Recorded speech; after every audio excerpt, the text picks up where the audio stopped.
balita na ikay mawiwili. Mga nagbabagang kamao, mga So mga par, matapos nga po officially pinag-utos ng World Boxing Organization ang bakbakan sa pagitan ng WBO Super Champion Terence Crawford kalaban ng kakapanalo lamang ni si Towering Inferno Sebastian Fundora, kung saan mga idol nagbigay na po ng date ng WBO kung hanggang kailan lamang makipag-set ng negosyasyon sa laban si Crawford at Fundora sa kanilang bakbakan, dahil kung wala sila kasunduan sa kanilang laban, mag-uutos po ng first bid ang WBO kung saan lahat ng registered promoter ng boxing pwede sumali sa subastahan kung sino ang pinakamataas na first bid. Sa kanya mapupunta ang rights ng sagupaan ni Crawford at Fundora. Bagamat ang malaking problema dito mga idol, taga PBC po itong si Sebastian Fundora, at si Crawford naman mga idol, walang promoter na humahawak sa kanya. Syempre mga idol, hindi papayag ang PBC na mapunta si Fundora kay Crawford kung wala man lang sila makukuha o mapapala sa pound per pound king. Kagaya sa sinasabi natin mga idol, mas gugustuhin pa ng PBC na ipalaban si Fundora sa kanilang alaga na si Errol Spence, kahit galing lamang ito sa talo. At hindi na rin tayo magugulat mga idol kung bibitawan ni Fundora ang WBO title para lamang labanan si Spence. Talagang hindi mo kasi mapipilit mga idol ang boxer kung loyal sa kanyang promoter. Sa mga hindi nakakaalam mga idol, kagaya ni na David Benavides, Sebastian Fundora, Errol Spence Jr. at Charlo Brothers, hindi matutumbasan ang kanilang loyalty sa PBC. Kaya para sa atin mga idol,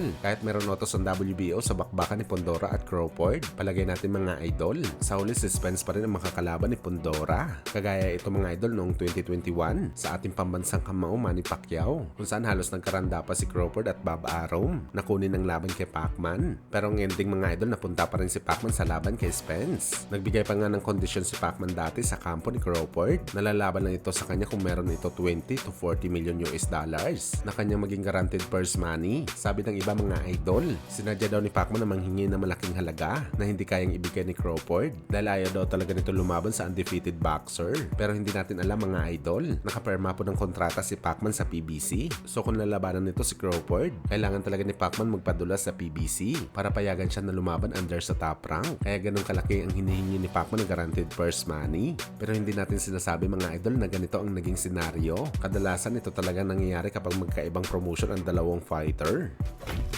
Sa kabilang banda naman mga idol, matapos nga pumuntikan madali ang super bantamweight contender na si Elijah First sa kamay ni King Arthur Villanueva nang bumagsak ito sa round 2 sa kanilang bakbakan, kung saan konting push na lang sana mga idol, knockout na nga abutin ng maangas na American fighter. Pero bote na lang nakarecover at nakabawi sa round 4, kung saan mga idol may naging reaction po si General Casimero kay Elijah First. Ano yan ni Cuadro Alas mga idol? Ang lakas daw mang amok ni First, pero wala pa naman daw ito ipagmamayabang sa bakbakan.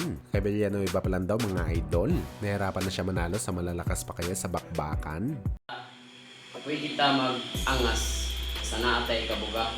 Pero katong ipakita ni Prince ganina ba to gahapon sa duwa niya. Walay angay nga manghambog siya. Ipaligid lang siya ni Prince ni Villanueva. Kung di magpatuloy Villanueva, wala daw eh. Di ato after tomorrow. Samot na ngari siya ni Cuadro Alas. Usa ka sumbag. Wala na. Pinito.